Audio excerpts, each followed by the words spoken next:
নমস্কার বন্ধুরা, আমার বৃষ্টিপর্ণা চ্যানেলে আপনাদেরকে স্বাগত। আজ আমি চলে এসেছি এই বৃষ্টি মুখর দিনে চায়ের সাথে টাইয়ের একটা রেসিপি নিয়ে, সয়াবিনের পকোড়া।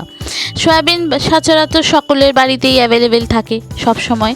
সেই সয়াবিনকে এই রকমভাবে সুন্দর একটা পকোড়া বানিয়ে দিন, একবার খেলে না মুখে স্বাদ লেগে থাকবে।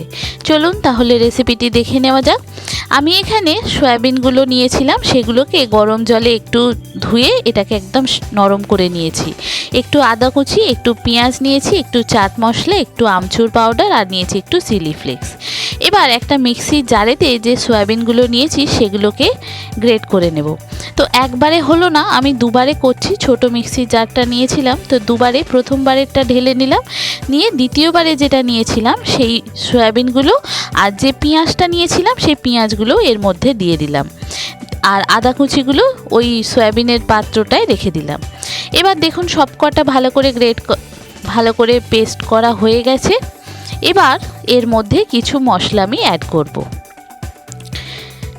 এই সয়াবিনের পকোড়াটা খুব তাড়াতাড়ি হয়ে যায়। আপনি যদি চায়ের জল বসান তার মধ্যেই কিন্তু এই সয়াবিনের পকোড়াগুলো রেডি হয়ে যাবে, এত তাড়াতাড়ি হয়। এবার ঝালটা আমি চিলি ফ্লেক্সটা পরিমাণ বুঝে দিলাম, আপনারা যেরকম ঝাল খেতে চান সেই রকম দেবেন। আর দিলাম একটু চাট মশলা ওই হাফ চামচের মতো, খুব বেশি সয়াবিন তো নয়, অল্প সয়াবিন, তো সে কারণে মশলাগুলো একটু কম বেশি করে নিতে হবে। আর দিয়েছি সামান্য একটু আমচুর পাউডার হাফ চামচের মতো।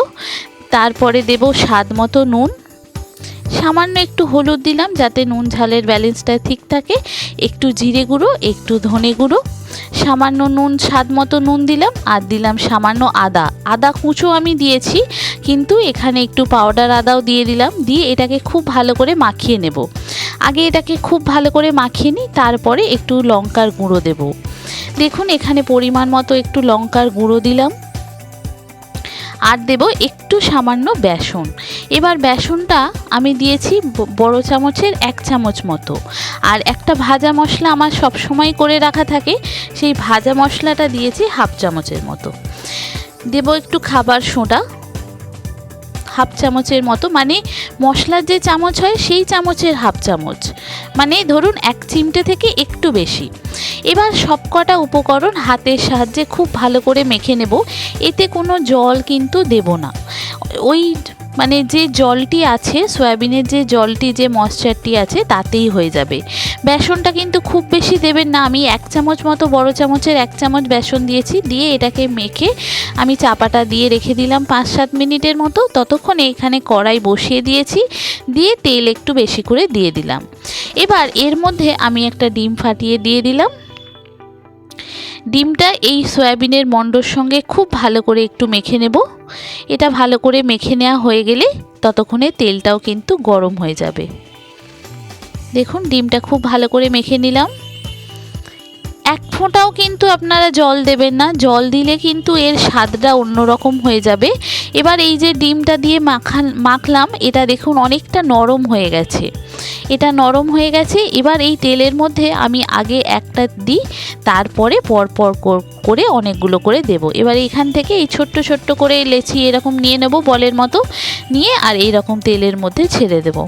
এবার একটা ভাজতে ভাজতে দেখলাম এটা ফুলে যাচ্ছে, তখন বুঝলাম যে একসাথে অনেকগুলো করে দিলে হবে না, আমাকে পরিমাণ বুঝে দিতে হবে, কেননা এগুলো ফুলে কিন্তু অনেকটা বড় হয়ে যাচ্ছে। তো এইভাবেই আমি সবকটা দুবারে ভেজে নিয়েছিলাম, একবারে ভাজা হয়নি। বন্ধুরা রেসিপিটি যদি ভালো লাগে তাহলে আমার চ্যানেল বৃষ্টিপর্ণাকে অবশ্যই সাবস্ক্রাইব ও ফলো করে দেবেন, আর পাশে থাকার বেল আইকনটি অন করে দেবেন। তাহলে ভিডিও আপলোডের সাথে সাথেই আপনাদের কাছে নোটিফিকেশান চলে যাবে ভিডিও আপলোডে। কেমন হলো রেসিপিটি অবশ্যই পুরো ভিডিওটি দেখে জানাবেন, ভালো লাগলে একটা লাইক ও শেয়ার করে দেবেন। আর নতুন যারা দেখছেন আমার চ্যানেল বৃষ্টিপর্ণা অবশ্যই সাবস্ক্রাইব ও ফলো করে পাশে থাকবেন। আস্তে করে ভাজতে হবে, মানে একদম গ্যাসের ফ্লেমটা লো টু মিডিয়ামে রাখতে হবে, রেখে এগুলোকে আস্তে আস্তে ভাজতে হবে। একবারে জোর দিয়ে দিলে কিন্তু ভিতর থেকে অনেক সময় কাঁচা থাকতে পারে। তো একটু ভাজতে এটা টাইম লাগছিল। এটা 1 কোট ভাজা হয়ে গেলে তারপরে এটা তুলে নিয়ে আবার কিছুটা রয়েছে, সেগুলো আমি দ্বিতীয় ব্যাচে ভেজে নেব। দেখেছেন ফুলে কতটা বড় বড় হয়ে গেছে।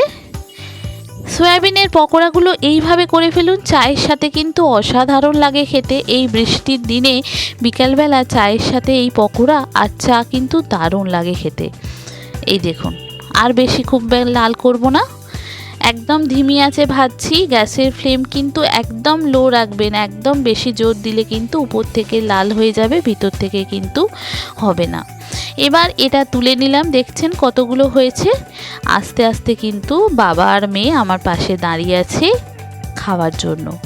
এই এতগুলো দেখছেন প্লেটে ঢাললাম। এবার যখন দ্বিতীয় ব্যাচ ঢালবো তখন দেখবেন কতগুলো কমে গেছে। এই দেখুন, এই হয়েছে পকোড়া। মানে হতে না হতেই কিন্তু এত টেস্টি, আমার ছোট বাচ্চা পর্যন্ত খেতে পাচ্ছে। খুব সহজ রেসিপি, সহজভাবে দেখালাম। পুরো ভিডিওটি দেখে জানাবেন আপনাদের কেমন লাগলো। ভালো লাগলে একটা লাইক ও শেয়ার করে দেবেন। অসাধারণ স্বাদ হয়েছিল। এইভাবে একবার সয়াবিনের পকোড়া খেয়ে দেখুন, কথা দিচ্ছি খুব ভালো লাগবে। চায়ের সাথে তো সব থেকে বেশি ভালো লাগে। দেখুন ভিতর থেকে কতটা সুন্দর হয়েছে আর উপর থেকে একদম কড়মড় কড়মড় করছে। এই দেখুন কত সহজে হয়ে গেল, দেখলেন? আর বাড়িতে থাকা উপকরণগুলো দিয়েই হলো, আলাদা করে কোনো কিছু উপকরণ আনতে হয় না। সয়াবিন, এমন কোনো লোক নেই যে যাদের বাড়িতে সয়াবিন থাকে না। প্রত্যেকটা বাড়িতেই সয়াবিন থাকে, আর সেই সয়াবিনগুলো দিয়েই এত সুন্দর একটা চায়ের সাথে টা বানিয়ে ফেলতে পারেন। পুরো ভিডিওটি দেখে জানাবেন কেমন লাগলো। ভালো লাগলে একটা লাইক শেয়ার করে দেবেন। নতুন যারা দেখছেন অবশ্যই বৃষ্টিবর্ণাকে সাবস্ক্রাইব ও ফলো করে পাশে থাকবেন। ইউটিউব থেকে দেখলে সাবস্ক্রাইব করে দেবেন, আর ফেসবুক, ইনস্টা বা থ্রেডস থেকে দেখলে ফলো করে দেবেন। দেখছেন কত সুন্দর হয়েছে। সবাই ভালো থাকবেন, সুস্থ থাকবেন, সাবধানে থাকবেন। দেখা হবে পরের ভিডিওতে। আজকের মতো এখানেই টাটা। থ্যাংক ইউ বন্ধুরা।